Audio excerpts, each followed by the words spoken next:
Porque la fe no es de todos.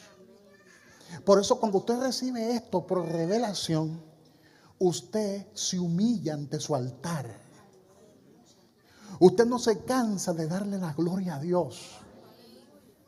Usted no se cansa de rendirle adoración y alabanza a tu Señor. Porque son miles y miles de personas que hay en el mundo que no han tenido ese privilegio, que no han recibido esa invitación. Porque todo el que está aquí ha recibido una invitación especial. Porque tú eres importantísimo para Él. Y Él te seleccionó desde antes de la fundación del mundo con un propósito. Él te seleccionó con un plan muy peculiar.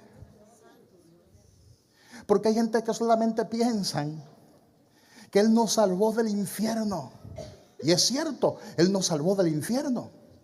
Hay otros que solamente piensan que Él nos sacó del reino de la tiniebla, que es un reino de oscuridad, y nos trasladó al reino de la luz. Y piensan que ahí se circunscribe el plan y el propósito de Dios. Pero hay algo más, diga, hay algo más. Hay algo más que eso. El Señor te salvó para algo más. El Señor te escogió para algo más. Es por eso que la palabra afirma que a unos el Señor lo escoge desde antes de la fundación del mundo, pero a otros el Señor lo escoge cuando caen en el vientre de su madre. Por eso existen testimonios de personas que afirman que quisieron abortar al muchacho y no pudieron abortarlo. Hay gente que se tomaron no se sabe cuántos fármacos. Hay mujeres que se tomaron varios fármacos para abortar al muchacho y no pudieron abortarlo. ¿Sabe por qué? Porque el Señor escogió a ese muchacho desde antes de la fundación del mundo. Y lo escogió también desde que estaba en el vientre de su madre. Préstame atención a esto. Porque si usted recibe esto por revelación, lo va a adorar de forma diferente. Lo va a buscar de forma diferente. Va hasta ofrendar de forma diferente. Y vivirá eternamente y eternamente agradecido por tu Padre. Porque esa es la herencia más grande. La herencia más grande es ser llamado hijo de Dios. Dígale al que está a su lado, la herencia más grande es ser hijo de Dios. Hijo de Dios. Esa es la bendición más grande. Escucha bien lo que le dijo el Señor al profeta Isaías. Y también se lo dijo a Jeremías. Si usted busca Jeremías capítulo 1 versículo 5, el Señor le dice a Jeremías, desde antes de tu estar, o cuando estaba en el vientre de tu madre, te escogí para que sea profeta a las naciones. Jeremías 1:5 lo dice. Vamos a ver qué dice Jeremías 1:5. Antes que te formase en el vientre te conocí, y antes que naciese te santifiqué, y te di por profeta a las naciones.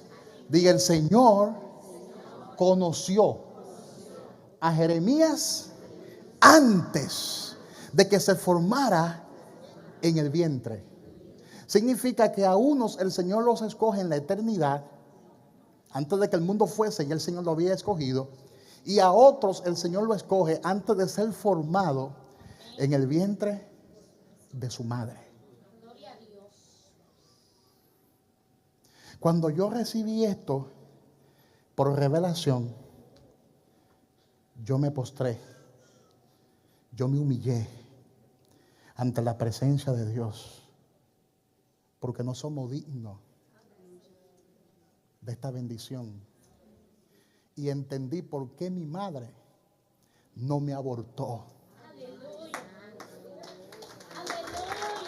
Porque cuando yo estaba en el vientre de mi madre, que mi madre llevaba 8 meses de embarazo, se produjo un accidente en la ciudad donde mi madre vivía.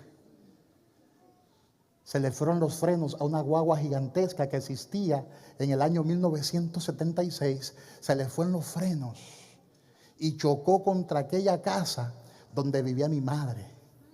Y yo estaba en el vientre de mi madre. Ahí estaba yo. Pero Dios me había escogido antes de estar en el vientre de mi madre. Y Dios me había seleccionado para que sea profeta a las naciones. Dígale al que está a su lado: tú tienes un privilegio muy grande. El Señor también te ha llamado a ti con propósito. El Señor también te ha seleccionado a ti con propósito. No permita que el diablo pueda desubicarte del propósito de Dios. Lo que Dios tiene para ti es grande. Y ese día a mi madre le llegaron los dolores a de tiempo, 8 meses antes. La ciencia médica no estaba tan avanzada como está ahora. Y ese día mi mamá me dio a luz. Y a pesar de que nací de 8 meses, nací bien. Nací con algunos defectos, porque nací con un problema en el cráneo y Dios luego lo fue sanando. Nací con un problema congénito en la lengua. Mi lengua estaba pegada al paladar y no podía hablar con determinación. Y nací también con un problema en la piel. Hubieron algunos problemas, pero como Dios tenía propósito conmigo, el Señor me preservó como te preservó a ti. Porque Dios no aborta. Dígale al que está a su lado: Dios no aborta. Si Dios te dijo algo, Él lo va a cumplir. Si Dios te dijo que te va a bendecir, Él te va a bendecir. Porque Él no es hombre para mentir, ni es hijo de hombre para arrepentirse. Así que Dios te ha prometido algo, Él lo va a cumplir. Si Dios te ha prometido algo, Él lo va a cumplir. Tienes que entenderlo por revelación.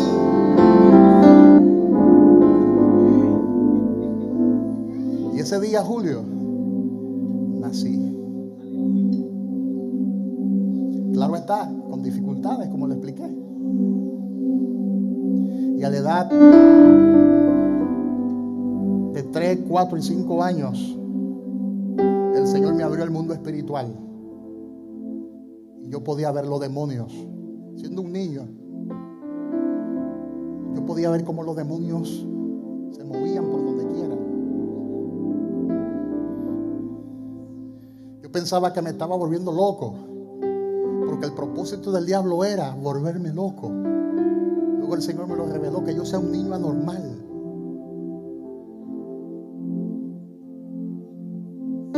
Mis padres no encontraban qué hacer. Me operaron 2 veces de la lengua y aún así tenía dificultad para hablar, porque el plan del enemigo era hacer de mí un guiñapo, hacer de mí un niño anormal. Pero el plan de Dios era diferente. Muchas veces dormí con mis padres por miedo a esos espíritus inmundos que toda la noche me visitaban. Y eso se repetía día tras día, día tras día, día tras día. Yo veía tanto espíritu inmundo que me acostumbré a ellos. Y ya yo me dormía en mi habitación y estaba acostumbrado a ver esos movimientos en el mundo espiritual, pero yo no sabía que era que Dios me estaba preparando como profeta. Yo no sabía que era que Dios me estaba dando intuición en el mundo espiritual. Era un niño de 5, 6, 7 años. ¿Y sabe qué pasó? Que cuando tenía 9 años, entró a mi habitación un personaje que yo jamás voy a olvidar. Porque este personaje era diferente. Este personaje era completamente distinto. Y cuando entró a mi habitación, iluminó toda la habitación, porque tenía un vestuario blanco, blanco y resplandeciente. Su rostro le resplandecía cuando el sol está en su fuerza. Y fue donde yo estaba,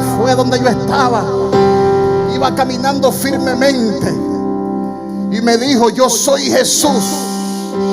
Y cuando me dijo yo soy Jesús, yo lo miré cara a cara. Y me dijo yo soy Jesús y he venido aquí para sanarte. Y con este dedo índice tocó mi lengua y me dijo: te desato la lengua para que predique mi palabra. Te desato la lengua para que predique mi palabra. Te desato la lengua para que predique mi palabra. Y por eso yo creo en los milagros. Yo creo que Dios es un Dios de maravilla. Yo creo que Dios es un Dios de poder. Yo creo que Dios es un Dios de prodigios. Y que para Él no hay nada imposible. No hay nada imposible. Él te puede extirpar el cáncer. Él te puede extirpar la hernia. Él te puede sanar esos riñones. Él te puede sanar de la presión arterial. Él te puede sanar de la diabetes. Él te puede sanar de cualquier enfermedad. Porque para para Él no hay nada imposible. Para Él no hay nada imposible.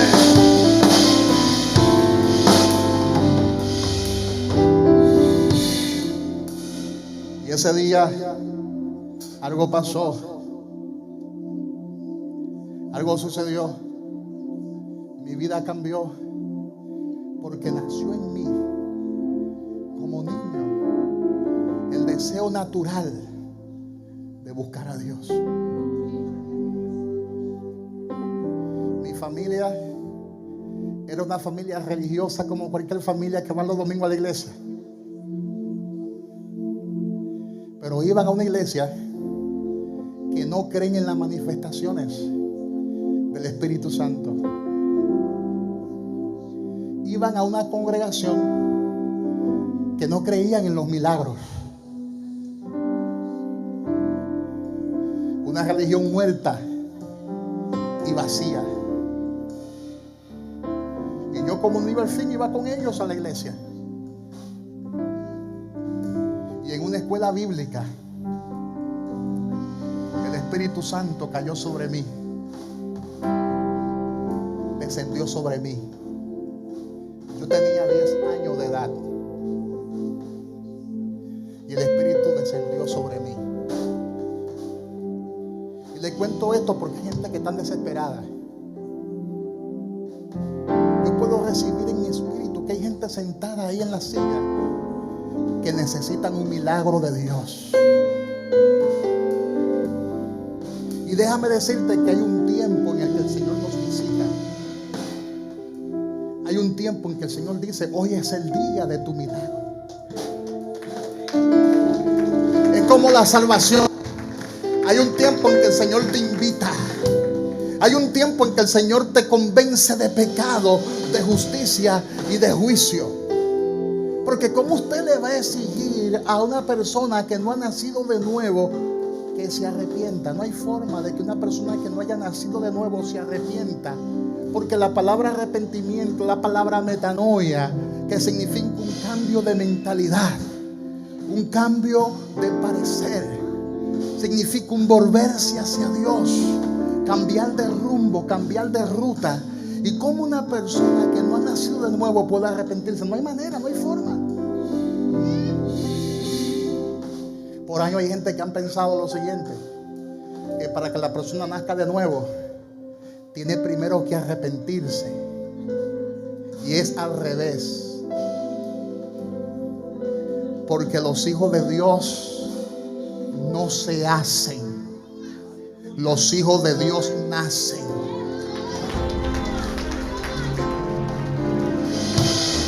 Dígale al que está a su lado: los cristianos no se hacen, los cristianos nacen. Y para que una persona nazca de nuevo, el Señor tiene que seleccionarlo, el Señor tiene que elegirlo para salvación. Yo creo en eso por la palabra. Yo creo en eso por la palabra. Por eso usted está aquí en esta noche. Y por eso usted está levantando su mano y está adorando a Dios. Y por eso muchas personas nacen de nuevo y se convierten. Y uno se sorprende y dice: pero yo no sabía que esa persona se iba a convertir. Yo no sabía que esa persona se iba a entregar a Cristo. Porque lo que es imposible para el hombre, para Dios es posible. Y Dios selecciona a prostitutas, Dios selecciona a delincuentes de la calle, Dios selecciona a ladrones, Dios selecciona a personas corruptas y lo llama. ¿Por qué? Porque forman parte del propósito de Dios.